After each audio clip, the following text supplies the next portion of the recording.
Selanjutnya kami persilakan Bapak Menteri Kesehatan.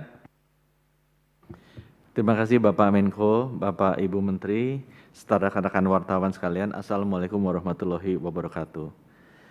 Memang sudah 18 bulan Indonesia dan dunia bertarung melawan pandemi. Ingin kami sampaikan bahwa target mengatasi pandemi ini, kalau boleh materinya ditampilkan, target mengatasi pandemi ini adalah bagaimana kita mengurangi laju penularan.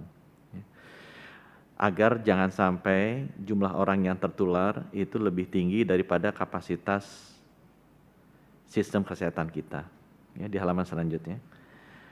Nah, untuk masukan Bapak Ibu, Indonesia memiliki 400.000 tempat tidur, ya, 30% dialokasikan ke COVID, jadi kita ada sekitar 120.000 tempat tidur yang sebenarnya kita alokasikan untuk COVID. Kalau asumsi 20% dari kasus aktif itu masuk ke rumah sakit, maka kira-kira memang kapasitas kita adanya di 600 ribuan kasus aktif. Dan kemarin sempat hampir menyentuh angka tersebut, sehingga kita saksikan sendiri banyak yang pasien-pasien yang sulit ditangani, tapi sekarang alhamdulillah sudah turun ke angka sekitar di bawah 400 ribu. Nah Bapak Ibu, di halaman selanjutnya kita bisa melihat bahwa tujuannya bahwa jangan sampai laju penularan atau orang yang terkena itu lebih tinggi dari kapasitas rumah sakit, itu penting untuk kita pahami. Karena pandemi ini tidak akan hilang dengan cepat. Ya. Mungkin akan berubah jadi epidemi dan kita mesti hidup dengan mereka selama bisa 5 tahun, bisa 10 tahun, bisa juga lebih lama dari itu. Ya, jadi fokus kita adalah tidak langsung menghapus pandemi ini, tapi bagaimana kita bisa mengendalikan pandemi ini dengan memastikan bahwa laju penularannya selalu di bawah kapasitas dari layanan kesehatan kita. Di halaman selanjutnya kita bisa melihat juga bahwa strategi menangani pandemi ini, karena umat manusia juga sudah beberapa kali mengalami pandemi-pandemi yang besar-besar, sama. Yaitu pertama, kita harus melakukan perubahan perilaku atau protokol kesehatan, sering juga disebut 3M. Kita juga strategi yang kedua harus melakukan deteksi dengan baik, yaitu testing, lacak, dan isolasi. Nah, kedua strategi ini yang diarahkan kepada orang sehat, termasuk vaksinasi nantinya, itu jelas tujuannya sama seperti yang tadi saya sampaikan, untuk mengurangi laju penularan. Diharapkan kalau kita pakai masker, kita menjaga jarak, kita akan sangat mengurangi laju penularan. Memakai masker itu bisa mengurangi sampai 95% lebih. Demikian juga dengan strategi deteksi. Kenapa kita mesti tes yang banyak? Kenapa lebih baik dites daripada tidak dites? Kenapa lebih baik angka kasus konfirmasinya tinggi daripada kita tidak rendah tapi kita tidak tahu bahwa sebenarnya ada? Karena itu orang yang terdeteksi positif, kalau kita tahu, kita bisa isolasi sehingga bisa mengurangi laju penularan. Semuanya tujuannya untuk mengurangi laju penularan. Kenapa kita mesti melacak? Ya, kita mesti melacak minimal 15, ya, targetnya kita untuk setiap orang kasus konfirmasi, supaya kita bisa tahu siapa yang tertular.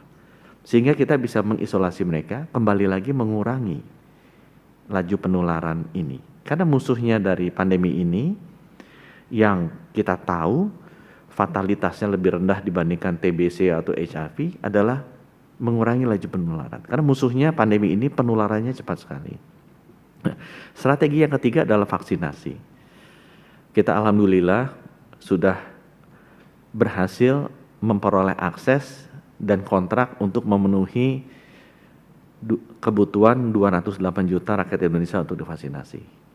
Kedatangannya bertahap. Dari Januari sampai Juli 90 juta dosis yang datang, bulan Agustus saja mungkin sekitar 70 juta dosis yang datang.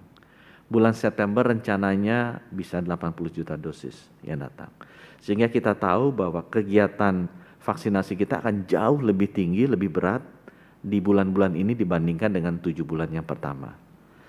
Ya, dan alhamdulillah beberapa provinsi seperti DKI Jakarta, Bali, itu juga sudah mencapai penetrasi yang cukup tinggi dari vaksinasinya. Nah sekarang kita akan mengejar provinsi-provinsi yang memang tingkat kematiannya tinggi, kasus konfirmasinya tinggi, kita akan prioritaskan untuk mendapatkan vaksinasi. Nah 3 strategi kesehatan ini, perubahan perilaku, deteksi dan vaksinasi Bapak Ibu, itu akan terus berjalan sampai pandemi berubah menjadi epidemi. Akan terus berjalan. Jadi Bapak Ibu jangan mengendorkan ini. Tetap dibutuhkan walaupun juga sudah menurun kasusnya. Dan bahkan mungkin menjadi bagian kehidupan kita sehari-hari ke depannya. Menjadi bagian dari new normalnya kita ke depannya. Ya. Bapak Ibu, strategi yang terakhir yang saya suka sampaikan, strategi defensif, strategi kepepet adalah kita harus mempersiapkan rumah sakit kita. Tapi kalau udah sampai ke sini, artinya kita sudah terlambat. Ya. Ini menunjukkan bahwa strategi perubahan perilaku kita, strategi deteksi kita, dan strategi vaksinasi kita kurang keras, kurang disiplin, kurang cepat kita lakukan. Karena begitu masuk rumah sakit, kita mesti siapkan kamarnya, mesti siapkan obat-obatannya, mesti siapkan tenaga kesehatannya.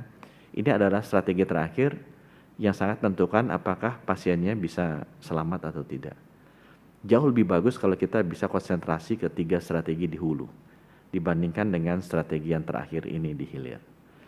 Nah, Bapak Ibu, di tahun 2022 nanti, fokus kita akan lebih banyak ke strategi yang di hulu. Bagaimana kita menerapkan protokol kesehatan dibantu dengan teknologi informasi untuk memastikan bahwa aspek kesehatan dan aspek ekonomi bisa berjalan bareng. Bagaimana kehidupan kita sehari-hari di sisi ekonomi bisa sama normalnya dengan kehidupan kita sehari-hari di sisi kesehatan tanpa takut yang satu akan menimpa yang lain. Strategi deteksi kita juga akan dilakukan seperti itu, ya kita harus lebih sering melakukan testing. Dan kalau ada yang kena, ya kita mesti cepat melacak dan kita mesti mengisolasi. Itu akan menjadi bagian kita sehari-hari di tahun depan. Nah, oleh karena itu, kami sekarang di Kementerian Kesehatan sudah melakukan fokus aktivitas atau fokus programnya lebih banyak ke sisi hulu. Bagaimana kita mengatur protokol kesehatan, bagaimana kita mengatur protokol deteksi, testing, lacak, isolasi, agar itu menjadi bagian normal dari kehidupan kita sehari-hari. Yang menghadapi bahwa pandemi ini nanti akan berubah menjadi epidemi.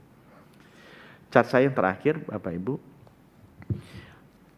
halaman berikutnya, pandemi ini memberikan pengalaman yang berharga bagi kita. Ya, bahwa memang sistem kesehatan yang kita bangun membutuhkan transformasi agar kalau pandemi ini datang, anak kita, cucu kita siap. Virus ini namanya virus SARS-CoV-2. Artinya ada yang nomor 1. Itu keluar di Cina tahun 2002-2003. Ya. Kemudian 17 tahun kemudian ada yang SARS-CoV-2 yang lebih menular. Tidak ada yang bisa menjamin bahwa SARS-CoV-3 dan SARS-CoV-4 tidak akan muncul. Mungkin akan muncul di zamannya kita, mungkin akan muncul di zamannya anak kita, atau mungkin akan muncul di zamannya cucu kita. Adalah tugas kita untuk mempersiapkan mereka. Oleh karena itu, kita akan melakukan transformasi di sistem kesehatan, dan ada 6 pilar transformasi yang kita lakukan. Yang pertama ada transformasi layanan primer. Kita ingin memastikan bahwa layanan primer kita yang fokus menciptakan orang sehat, bukan menyembuhkan orang sakit, yang fokus terhadap promotif dan preventif, kita perkuat. Kemudian kita akan melakukan transformasi yang kedua di layanan sekunder, di mana semua rumah sakit kita, fasilitas kesehatan kita bisa memberikan layanan yang terbaik dan standar di seluruh pelosok Nusantara. Bagi semua warga Indonesia, kaya miskin maupun dia di kota besar atau di kota kecil. Transformasi yang ketiga, kita akan melakukan transformasi di sistem kesehatan. Sistem ketahanan kesehatan. Untuk memastikan kalau ada pandemi lagi terjadi, value chain atau rantai produksi dari obat-obatan kita, rantai produksi dari alat kesehatan kita, atau consumables-nya itu siap. Kita juga ingin memastikan bahwa sumber daya kesehatan kita ada yang sifatnya fix, ada yang sifatnya variabel. Sama seperti tenaga cadangan tentara kalau misalnya suatu negara menghadapi perang.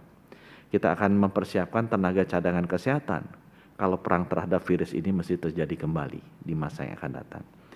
Transformasi yang keempat ada transformasi dari sistem keuangan kesehatan atau sistem pembiayaan kesehatan, di mana kita ingin memastikan bahwa total uang yang dikeluarkan di negara ini bukan oleh pemerintah. Untuk sektor kesehatan ada 490 triliun. Bagaimana kita bisa memastikan bahwa uang yang dikeluarkan baik oleh pemerintah pusat, pemerintah daerah, melalui BPJS, asuransi swasta, individu-individu, itu benar-benar secara efektif dan efisien bisa menuju pada pembangunan sistem kesehatan yang paling baik dan efisien. Transformasi yang kelima, kita akan melakukan transformasi dari SDM kesehatan untuk memastikan bahwa semua dokter, perawat, dan semua tenaga kesehatan kita selain jumlahnya cukup, kualitasnya baik, juga terdistribusi secara merata untuk melayani semua rakyat kita dari Sabang sampai Merauke, dari Miangas ke Rote.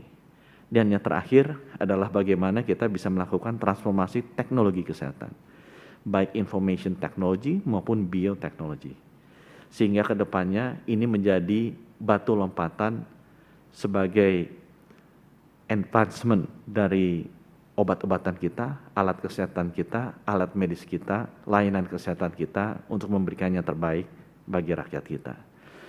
Bapak Ibu, saya mengalami krisis 3 kali ekonomi besar. 98, 2008, dan saat ini. Saya ingat waktu krisis 98 saya masih muda, orang bilang krisis itu bahasa Cina-nya Wei Qi. Wei itu bisa diartikan bahaya, Qi-nya bisa diartikan sebagai kesempatan. Jadi setiap krisis itu ada komponen bahayanya, ada komponen kesempatannya, di mana tergantung kita mau lihatnya dari sisi mana. Saya juga masih ingat di tahun 98, saya sebagai bankir dibilang, kalau ketemu dengan bankir luar negeri, selalu dibilang, remember katanya, bahwa you always have bad policies during good times, but you might have good policies during bad times. Jadi Bapak Ibu, krisis yang terjadi ini, kita tahu susah, tapi di ini juga membuka kesempatan untuk kita melakukan transformasi, melakukan reformasi yang fundamental menuju sistem kesehatan Indonesia yang lebih baik di masa depan, sehingga kita bisa memberikan hadiah bagi anak cucu kita sistem kesehatan yang lebih siap. Insya Allah kita bisa. Terima kasih. Wassalamualaikum warahmatullahi wabarakatuh. Terima kasih.